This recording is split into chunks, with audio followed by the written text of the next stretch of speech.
경인서당의 강경입니다. 오늘 38번째 천자문 할게요. 오늘은 반개, 이윤, 좌시, 아형이라는 글귀인데요.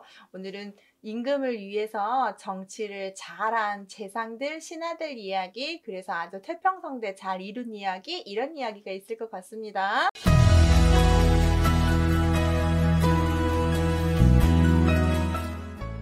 시작합니다. 자, 오늘 반개 이윤이 나오고요. 좌시 아형 나오고 엄택 곡부 나오고요. 미다 수경 나옵니다. 한번 보죠. 자, 반개 이윤 이렇게 보면 해석이 좀 힘듭니다. 반개는 골짜기 시냇가 이름이고 이윤은 사람 이름입니다. 이 반개와 이윤이 누구냐? 반개는 강태공이 낚시질했던 계곡이고 강이고요. 그 다음 이유는 농사꾼이었던 농부의 이름입니다. 구체적으로 볼게요. 자, 반개는 주나라 문왕 때 문왕을 도와줬던 강태공이 낚시하던 곳입니다. 이유는 은나라 탕왕 때 농부인데요. 중요한 건 이 사람들은 세상이 시끄러워서 때를 기다리면서 은거하고 있었어요. 그런데 문왕과 탕왕이 이 사람들을 발견하여 재상 최고의 높은 벼슬아치를 줘서 이 사람들과 같이 백성들을 위한 왕도 정치를 실현하게 된 인물들입니다. 특히 주나라 문왕이 강태공을 이렇게 데려왔던 이야기들 많죠. 낚여 있다가 좀 범상치 않은 노인을 보고 일을 도와달라고 해서 기꺼이 또 강태공이 가서 문왕을 도와 태평성대를 이루잖아요. 은나라 탕왕 때 농부도 똑같습니다.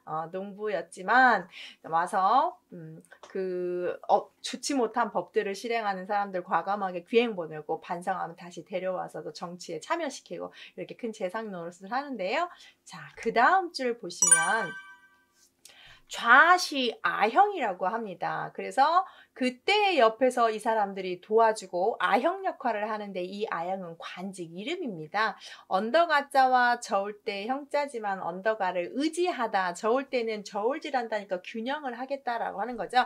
균형 있게 하려고 정치를 했다는 얘기예요. 그래서 당시 임금을 도운 훌륭한 재상인데요.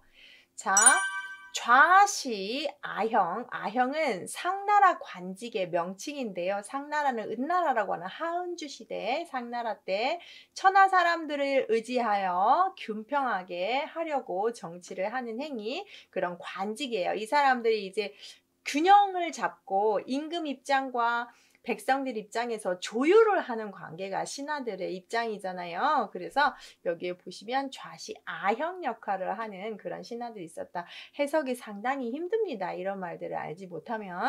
자, 그 다음에 또 대단한 사람이 나옵니다. 문득, 집, 택, 곡부가 아주 유명한 지방이죠. 노나라의 땅인데요. 문득 곡부에 집을 지어줬다. 왜 그랬을까요? 좀 봅시다.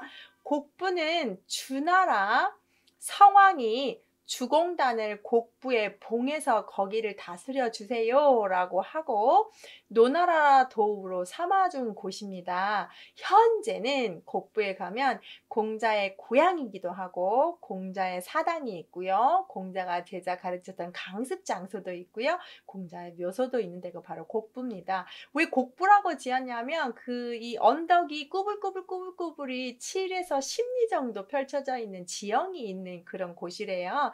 노나라 수도였기도 했고, 여기에 보시면 이제 주나라의 성왕 때 이 주공 이야기가 바로 아랫줄에 또 나오니까 그때 이 주공 이야기를 좀 해드릴게요. 그래서 문득 곡부에 딱 집을 지어서 정치하게끔 부른 거죠. 같이 좀 해봅시다 하면서 봉건제도처럼 땅을 하나 띄워주면서 제후 대접을 했는데 왕족이죠. 왕족. 작은 아버지니까 한번 봅시다.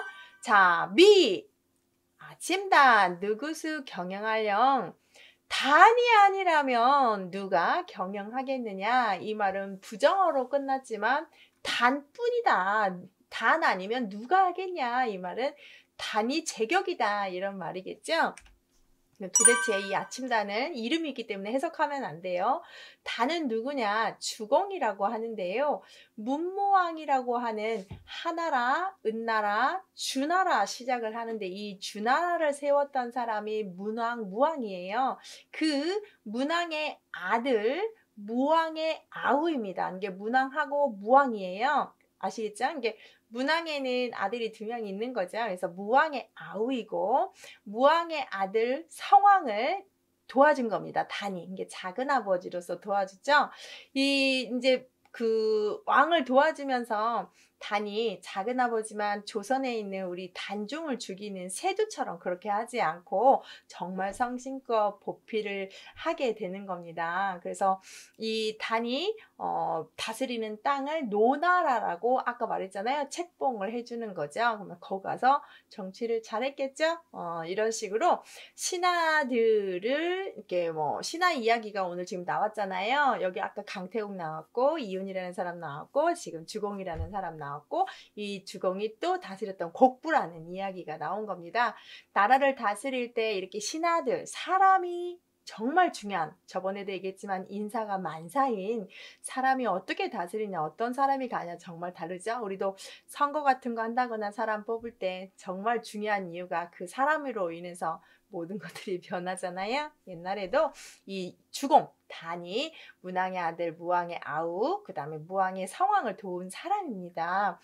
주공 말고 우리 저번에 주공과 더불어서 소공이 또 있었습니다. 이분도 이제 무왕의 아들인데 문왕의 아들인데 무왕의 또 아우고 주공과 소공이 있었죠. 소공은 뭘로 배웠었냐면 그 찬양하는 걸로 그 사람은 아가이 당자에서 보리수나무 아래에서 이렇게 제자들과 같이 강연했던 자리를 모든 사람들이 찬양하는 노래 있었잖아요. 그 사람도 소공, 그 사람은 연나라를 또 다스리게 하는 그런 나라였어요.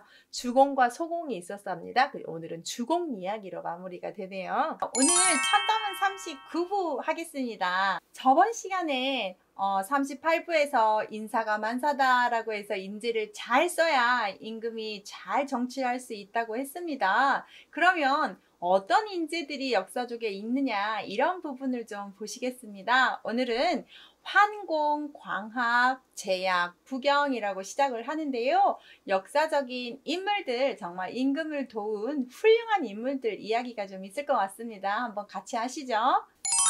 자, 오늘 배우실 것 첫 번째 환공 광합이고요. 제약, 부경이요, 기회, 한해, 그 다음 열감, 무정이라고 표현을 하는데 하나씩 보겠습니다.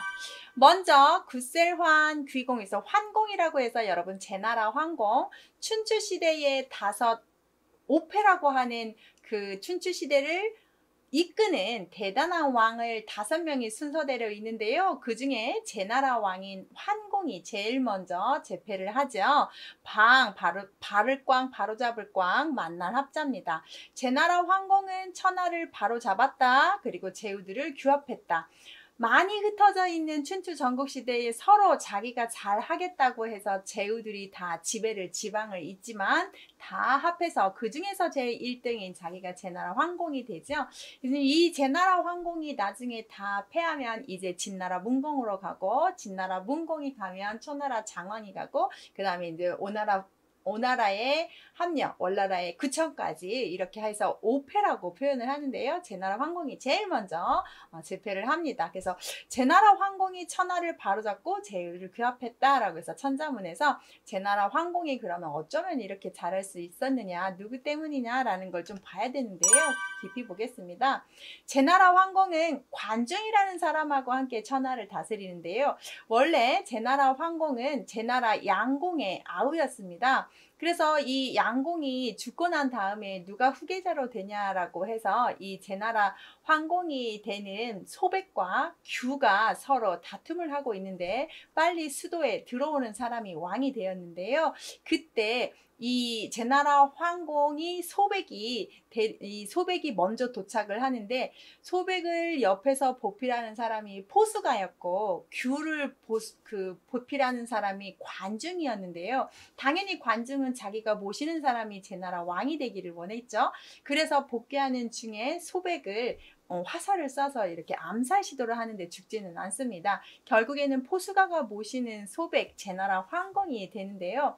포스가가 이제 자기를 힘들게 했던 관중을 환공이 죽으려고 하니까 자기 친구기도 하지만 당신이 천하를 다스리려면 좋은 인재들을 옆에 두셔야 됩니다. 관중이 설사 당신을 죽이려고 암살을 하긴 했지만 관중이 있어야 천하를 다스릴 것 같으니 재상으로 꼭 쓰라고 합니다. 그래서 포스가의 추천으로 관중은 환공을 죽이려 했음에도 불구하고 대단한 재상으로 임명이 돼서 제나라 황공과 같이 제나라를 잘 다스립니다. 그래서 우리가 흔히 포스가와 관직의 친한 사이 이야기가 관포지교라고 하잖아요. 그래서 관중이 자기가 관직에 나아가면서 나를 낳아준 건 부모지만 나를 진심으로 다 아는 친구는 내 친구 포스가밖에 없다라는 말을 합니다. 젊은 시절 장사할 때도 자기가 조금 더 돈을 가져가도 이 포스가는 늙은 부모와 같이 홀로 된 어머니와 같이 살고 있는 관중이 돈이 더 필요해서 자기가 준 거라고까지 대변을 하거든요. 그래서 포스가와 관중의 이야기까지 들어있는 제나라 황공 이야기인데요. 이렇게 제나라 황공은 나중에 이 관중과 엄청나게 정치를 잘해서 제패를 해요. 진짜로 춘추 전국시대 최고의 왕이 됩니다. 그래서 제나라 황공이 바로잡았다. 일단 제후들을 규합했다. 이 말이 이 안에 들어가 있다는 걸 알고 보셔야 되겠습니다. 두 번째 보시면 제약 부경이라고 해서 구제할 때 약할 약 두 자씩 보시니까 약한 사람을 구제해줬다. 붙들부 기울어주가 기울어가는 나라를 붙들었다 이렇게 해석을 합니다. 약한 사람을 구제하고 기울어지는 나라를 부제하였다. 조금만 깊이 보겠습니다. 구제하다 제나라 황공이 관중과 함께 백성들을 구제하고 위태로울 때 서로 도와서 천하를 바로잡다 해서 앞에 있는 제나라 황공이 바로잡고 합하고 다시 백성들을 위해서 이렇게 구제해주고 잘 이끌었다는 이야기를 보충을 하고 있습니다. 그래서 이 제나라가 관중이 없었다면 큰일 날 뻔했는데요. 관중이 오래 살진 않잖아요. 그래서 관중이 죽으면서 절대 옆에다가 간신들을 두지 말라고 했는데 제나라 황공이 그 말을 듣지 않고 간신들을 두면서 제나라가 망합니다. 그래서 관중 얼마나 신하의 역할이 중요한지 천자문에서도 정말로 일하는 왕보다 옆에서 보필하는 사람이 중요하다 이런 말을 계속하고 있습니다. 자, 그 다음 기회한해라고 했습니다. 비단기 돌아올 회에 한수한 은혜 해자인데요. 여기에서는 비단기자가 사람 이름이기 때문에 해석하시면 안 됩니다. 기리게라는 사람의 기자고요. 그 다음 한나라 해자는 한나라의 왕 해제라는 사람입니다. 그럼 보십시오. 기리게가 한나라의 해제라는 임금을 돌아올 회 원상복귀 시켜놨다라고 하는데 정말 이야기를 알아야 되겠죠? 이야기해 드릴게요. 한나라 고조가 태자 유영을 대신 다른 태자로 하려고 했습니다. 유영을 태자로 지정해서 그 다음 왕은 유영이 되는데 아무리 생각해도 좀 마음에 안 들고 자기가 좋아하는 여자 애기가 아닌 거예요. 그래서 바꾸고 싶었습니다. 그런데 상산사오라고 해서 신성 같은 4명의 선비가 있었는데 그 중에 한 명인 기리게가 한고조를 설득을 합니다. 절대 그러시면 안 된다고. 그래서 그 말에 감복해서 한고조가 태자를 바꾸지 않습니다. 그러니까 바꾸려고 했던 걸 다시 원상복귀 시켰다라고 해서 기리기가 한나라 해제를 어떻게 했다? 원상복귀 시켰다. 그래서 상산사후 중에 한 명인 기리게 이렇게 한 사람의 역할이 정치에 얼마나 많이 영향을 끼쳤느냐를 보여주는 구절이에요. 지금 앞에서는 제나라 황공이 잘할 수 있었던 건 관중이 있었고 한나라 해제가 다시 자기가 했던 대로 어떤 기준을 잡고 쭉 갈 수 있게끔 도와주고 그 사람 말을 잘 듣고 원상 잘 정치할 수 있게 했던 사람이 기리게다라고 해서 이렇게 표현을 하고 있는 거니까 인물들을 좀 잘 아셔야 되겠습니다. 그러고 보면 정말 어떤 사람과 일하느냐 어떤 재상이 내 옆에서 보조를 하느냐가 중요한 것 같습니다. 마지막 하나 더 볼게요. 기쁠열, 느낄감, 호반무, 장정정이라고 해서 이 기쁠 열자도 사람 이름이 되겠습니다. 부열이라는 사람이고요.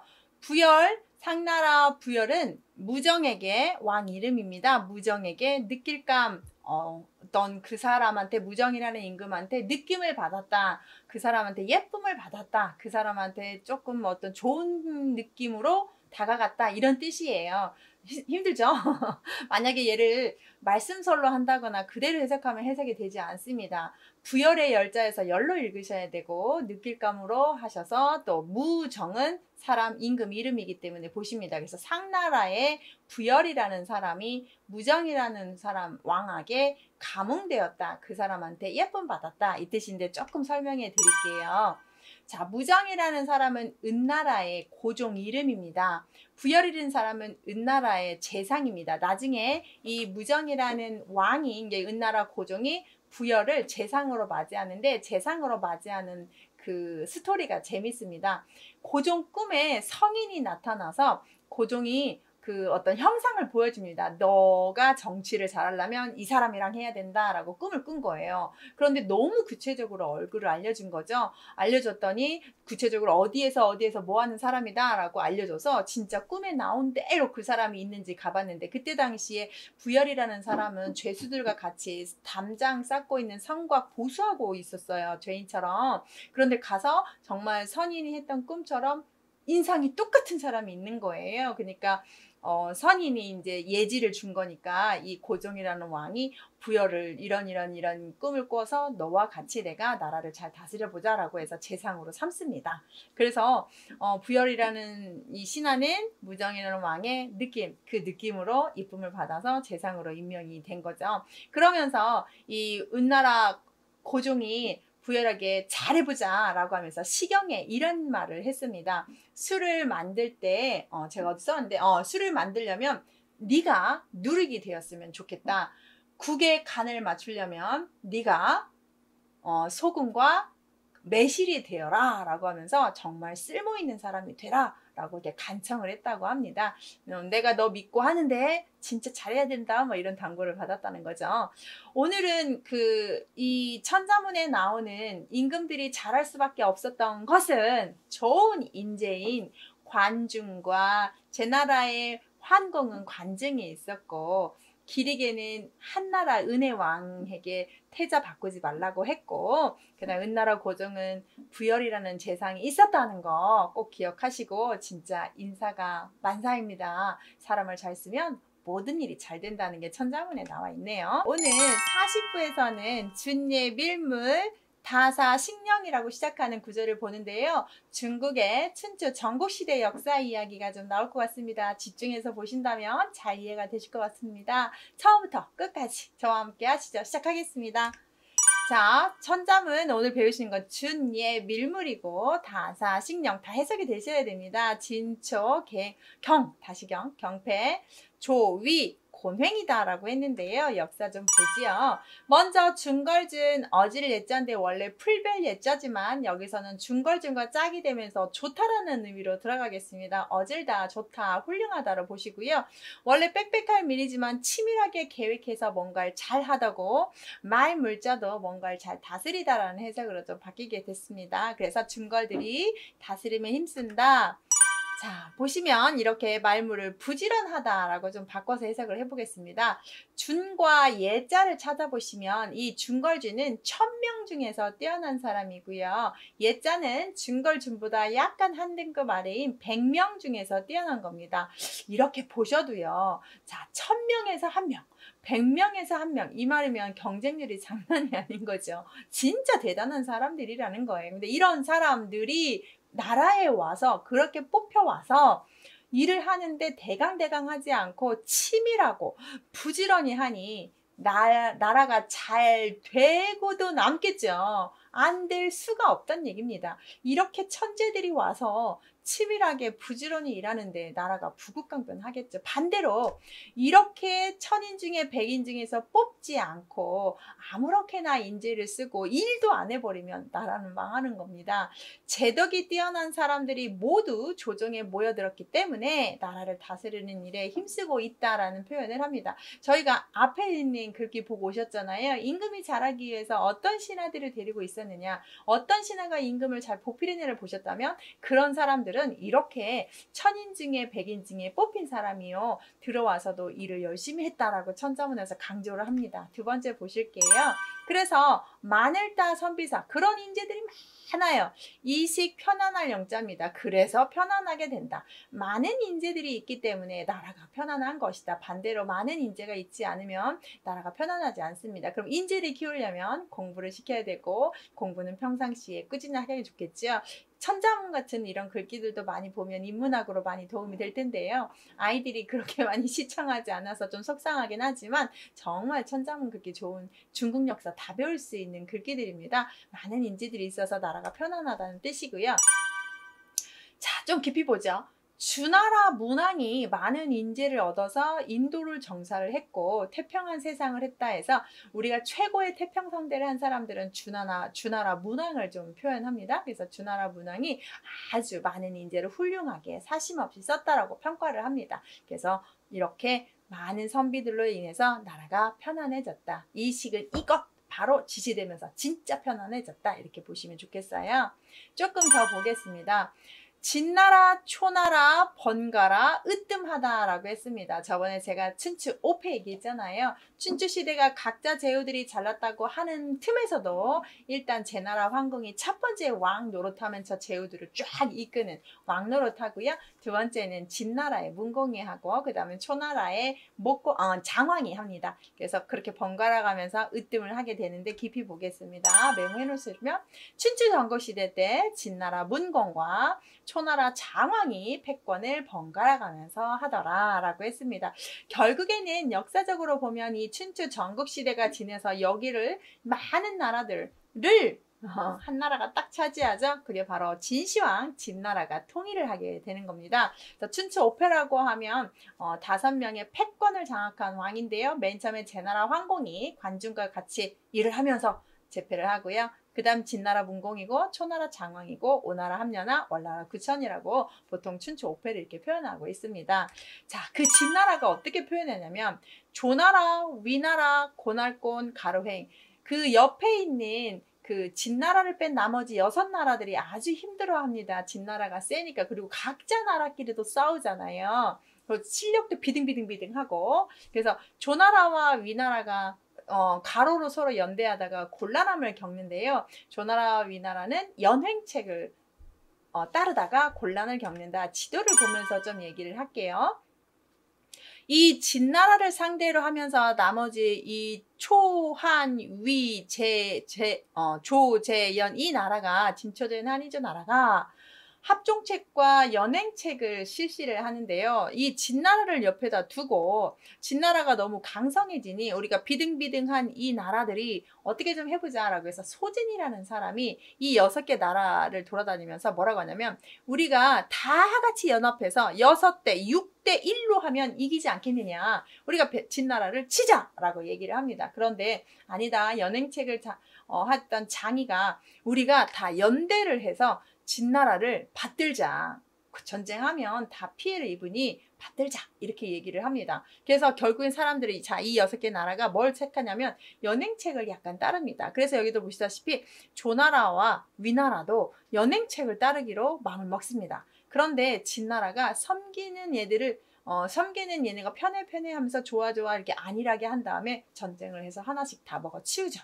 그래서 결국에 진나라가 이 모든 나라를 다 통일하게 돼서 진나라 황제가 됩니다. 그래서 이 연행책과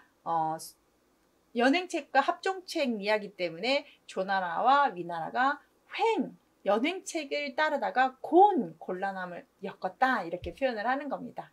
오늘 배우시는 것들은 이 중국이 정치를 정말 잘했다. 그런데 춘추 전국시대가 되면서 제나라 황공을 지나서 그 다음에 문공 여기 보시면 진나라 문공, 초나라 장왕, 그 다음에 오나라, 월나라까지 해서 이렇게 번갈아 가는 과정에서 소진이의 합종책도 있었고 장이의 연행책도 있었다. 이런 중국 역사 이야기를 천자문에 쑥 넣었네요. 천자문에 중국 역사가 다 들어있습니다. 오늘은 중국이 계속 좋은 신화 때문에 성공하는 게 아니라 실패했다는 이야기도 들어있는데요. 어떤 신화들 때문에 어떤 왕 때문에 어떤 잘못함으로 나라가 망했을까요? 그 이야기 한번 해드리겠습니다. 자, 오늘 41부 가도멸괴자입니다. 특이하죠? 전토회맹이라고 시작하는 글귀인데요. 깊이 보시겠습니다.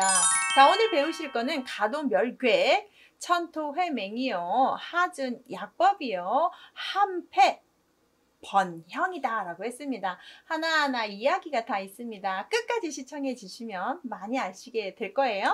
자, 첫 번째 한번 보겠습니다. 빌릴까? 길도 멸할멸 나라 객자입니다. 두 자씩 보십니다. 길을 빌려달라고 했습니다. 객나라를 멸망시키려고요. 누구한테 이렇게 했을까요? 빌릴까? 길도 멸할멸 나라 객자였어요. 자, 길을 빌려서 객나라를 멸하게 했다. 자, 진나라 헌공이 우나라에게 길을 빌려서 객나라를 정벌하려고 합니다. 진나라 헌공은 오패를 했던 진나라 문공의 아버지입니다. 아버지도 아주 싸움을 잘하고 지혜로웠는데요. 진나라 문공의 아버지인 진나라 헌공이 우나라한테 가서 내가 나라를 넓히면서 니네 나라는 건들지 않고 객나라를 치러 가는 중에 조금만 길 좀 빌려달라라고 얘기를 합니다. 우나라 왕이 상당히 고민을 하고 있었습니다. 그때 우나라에 정말 똑똑한 신하인 궁지기가 와서 간언을 합니다. 절대 길을 빌려주시면 안 됩니다. 객나라와 우나라는 어떤 관계냐? 보거 상우 관계요, 순망치하 관계입니다 라고 했습니다. 보거 상우가 뭐냐면 수레바퀴에다가 이렇게 나무를 하나 대는데요, 이 나무하고 수레바퀴하고 서로 떨어지지 않고 굴러가야 수레바퀴가 탈선을 하지 않고 이렇게 딱 튀어나가지 않고 잘 굴러가거든요. 붙어 있어야 되고, 입술이 없으면 이가 시린 것처럼 입술과 이가 붙어 있는 것처럼 객나라와 우나라가 붙어 있기 때문에 다른 나라들이 우리를 먹지 못하는 겁니다. 절대 안 됩니다 라고 궁지기가 간언을 했는데요. 우나라 왕이 콧방귀도 안 켜고 길을 빌려줍니다. 그래서 바로 우나라도 망하게 되고요. 그렇게 말을 듣지 않으니까 궁지기는 바로 처자식을 다 데리고 짐을 싸서 옆나라로 이사를 갔다고 합니다. 이런 식으로 임금이 옆에 있는 신하의 말을 듣지 않으면 이렇게 망하게 되는 일도 있다는 것을 지금 보여주는 구절이고요. 두 번째로 한번 보지요. 발불철 흑토 모일회 맹세할 맹자입니다. 자, 천토를 모아서 천토에 모여서 맹세하였네 라고 했습니다. 자, 보십시다.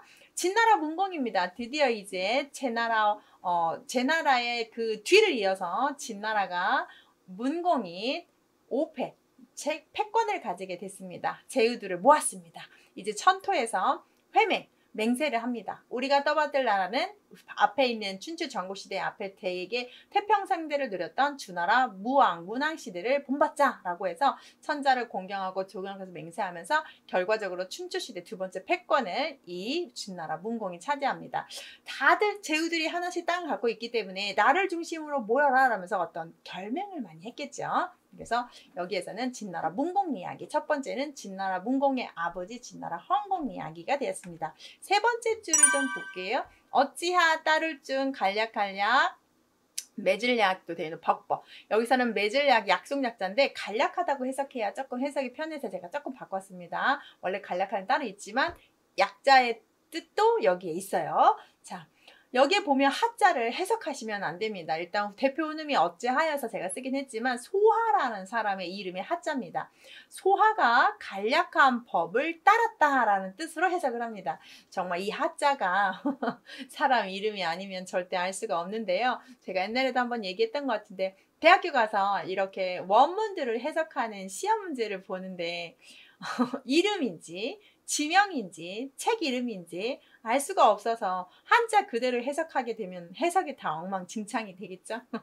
정말 힘들었던 것 같아요. 자, 이 소하라는 사람이 어떤 사람이냐, 자, 깊이 보겠습니다. 한나라 유방, 한나라를 세웠던 고조 유방의 신하입니다. 신하 소하는 간략한 법을 중시하는데요. 어떤 법만 지키자고 했냐면, 사람을 죽인 자는 죽이고 사람을 다치게 하거나 도둑질하면 죄에 맞게 형벌 내리겠다. 이 법만 지키고 나머지는 다 버립니다. 자, 한나라 유방 앞나라는 진시황입니다. 진시황 때는 법가주의, 법에 죽고 법에 사는 그런 나라입니다.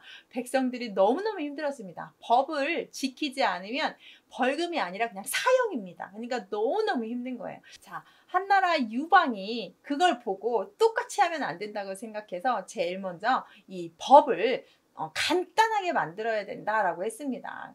자, 유방이 이 신하의 말을 듣고 정말 이렇게 하면서 상당히 번영을 하게 되는 거죠.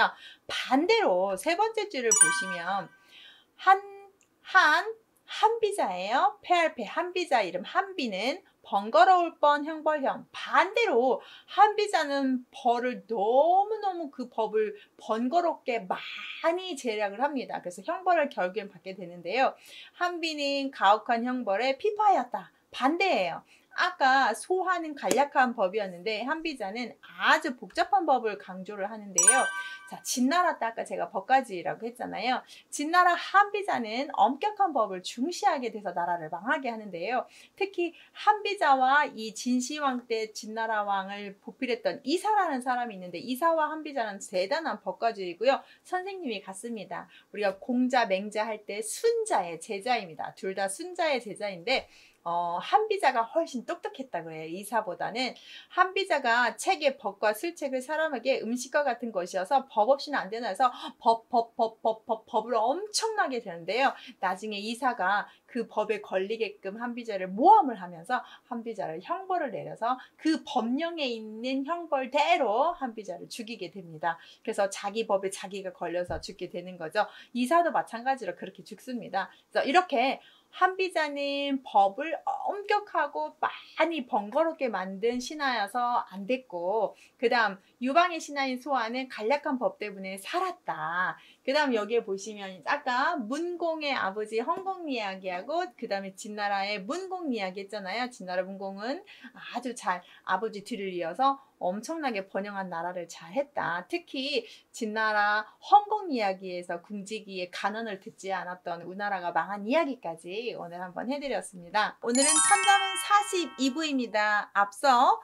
천자문 41부에서 소아와 한비의 법을 좀 배우고 오셨는데요. 오늘도 나라를 잘 다스리기 위해서 어떤 현명한 신하들이 있어야 되는지에 대한 이야기가 많습니다. 오늘도 재미있는 이야기 많으니까 끝까지 함께 하시죠. 오늘 배우실 천자문은 기점 파목, 용군 최장, 선의 사막, 치의 단청이라는 구절입니다. 첫 구절이 상당히 해석이 어렵습니다. 천천히 한번 설명해 드릴게요. 일어날기 자를전 잠오파 기를 목자는 다 장군들의 이름입니다.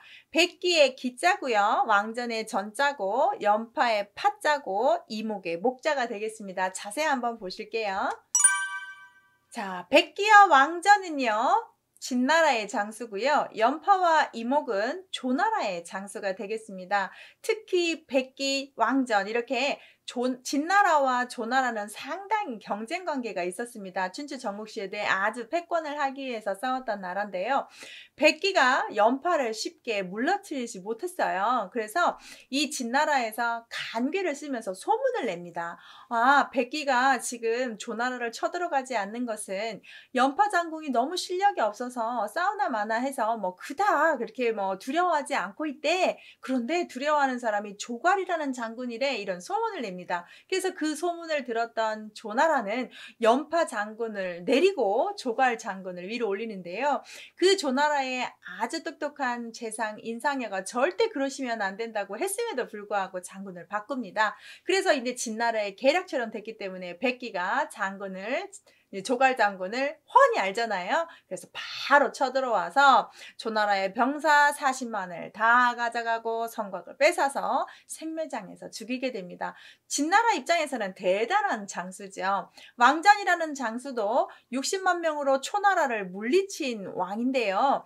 장수인데요. 먼저 이 진나라 왕이 초나라를 너무 갖고 싶었습니다. 그래서 병사 얼만큼 주면 물리칠 수 있겠냐고 장수들한테 물어봅니다. 그랬더니 이신 장군은 자기는 20만 명만 있으면 끝난다고 했고 왕전은 60만 명은 필요하다고 했습니다. 임금 입장에서는 60만 명보다 20만 명이 조금 더 전략적이잖아요. 그래서 이신장군에게 20만 명을 줘서 초나라를 물리치라고 하죠. 그런데 정말 대패를 해버립니다. 안 되겠다 싶어서 진나라가 그러면 왕전이 60만 명으로 할 수 있다고 해서 초나라를 보내는데요. 왕전이 정말 60만 명으로 초나라를 박살내고 승리하고 돌아옵니다. 이제 조나라로 갈게요. 아까 말한 그 연파인데요. 연파는 인상여랑 같이 문경지요. 정말 목숨을 내놓을 정도의 친한 사이의 주인공으로 드러난 사람인데요. 대단한 사람이었고요. 특히 아까 제가 말씀했다시피 진나라에서도 정말 두려워했던 조나라 장군이고요. 이목이라는 장군도 똑같이 조나라에서 엄청난 장군이, 특히 병사들한테 인기 짱이었습니다. 이 사람은 조세를 거두면 이 막사 군으로 가져와서 병사들을 맨날 고기를 먹이고 든든하게 하고 훈련도 열심히 시키고 거취를 아주 편안하게 해서 이 병사들이 편안해야 전쟁을 일으켜도 꼭 이길 수 있다라는 주의였어요. 그래서 병사들한테 후한 인심을 썼고, 당연히 이 장군이 이런 병사들하고 전쟁을 나가면 승승장구했다고 합니다. 그래서 자, 진나라의 백기와 왕전 이야기, 조나라의 연파와 이목 이야기가 자, 나라를 잘 다스릴 수 있었던 이야기는, 있을 수 있는 이유는 이런 장군들이 떡하고 있었기 때문에 왕조가 유지되었다라는 말을 천자문에서 지금 보여주고 있는 거예요. 그 다음에는 용군 최정이라고 해서 정확히 또 설명을 좀 붙입니다. 자, 군사군 쓸용이니까 군사를 잘 운용하는 것은 가장 정미한 일이었다. 정미하게 해야 되는 일이다. 정미라는 말 자체가 쌀을 껍질을 벗기는 작업 자세하게 하나하나 한다는 것처럼 군대를 운용하는 것 자체도 군사 운용하는 것처럼 주먹구구식으로 하는 게 아니라 계획을 착착착 짜서 하는 것이 진짜 잘 운용하는 것이다 라고 표현하는 것처럼 군사 운용하기를 정말 잘했다. 그렇지만 이 장군들이 영원히 잘한 건 아니잖아요. 그래서 좀 뒷이야기가 있는데요. 백기는 범저하고 불화를 일으켜서 형벌을 당하고요.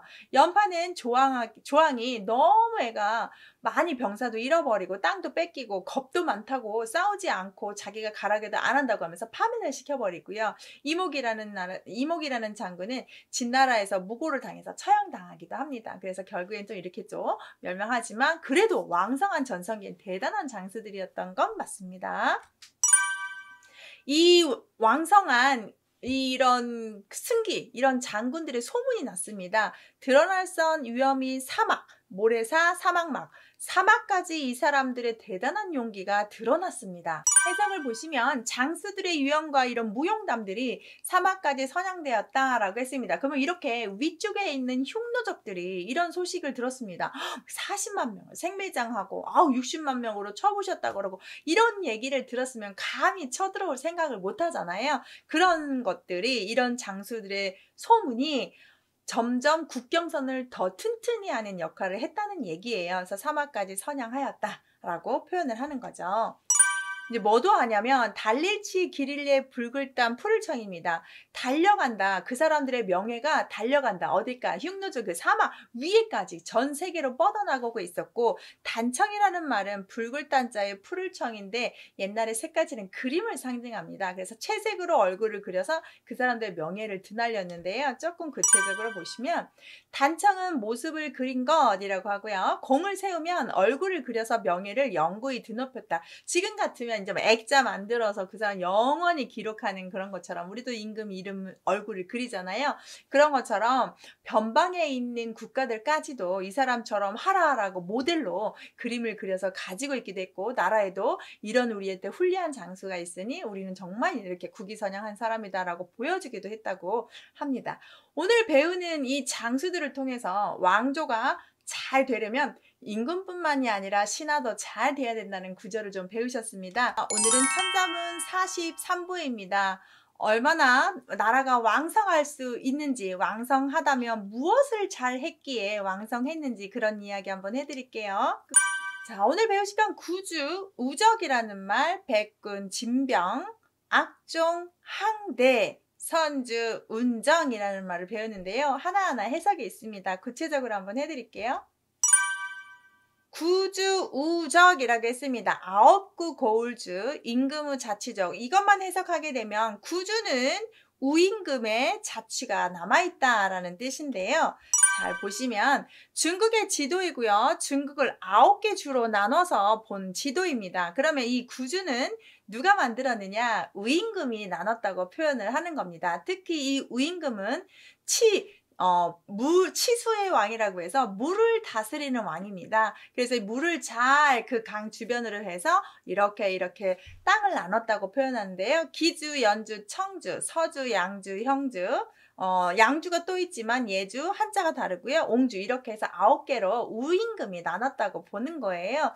이렇게 구역을 잘 나눴다는 것은 임금의 권한이 잘 세고 임금의 권한이 세면서 그 사람의 말대로 척척척 잘 됐다는 말 중에 하나가 됩니다. 이게 정리가 잘 되었다는 얘기죠. 두 번째 구절을 보시면 백군 진병이라고 했습니다. 100배 고울군, 100개의 고울이 진병, 진나라 때 아우를병, 병합이 되었다, 합쳐졌다 라는 뜻입니다. 모든 고울들을 진나라가 병합하였네. 자, 그러면 하나라 시대의 우임금이 이렇게 주를 나눴다면 이제 진나라 시대 때 나라의 조목조목 더 작은 단위로 나라를 나누게 된다는 이야기인데요.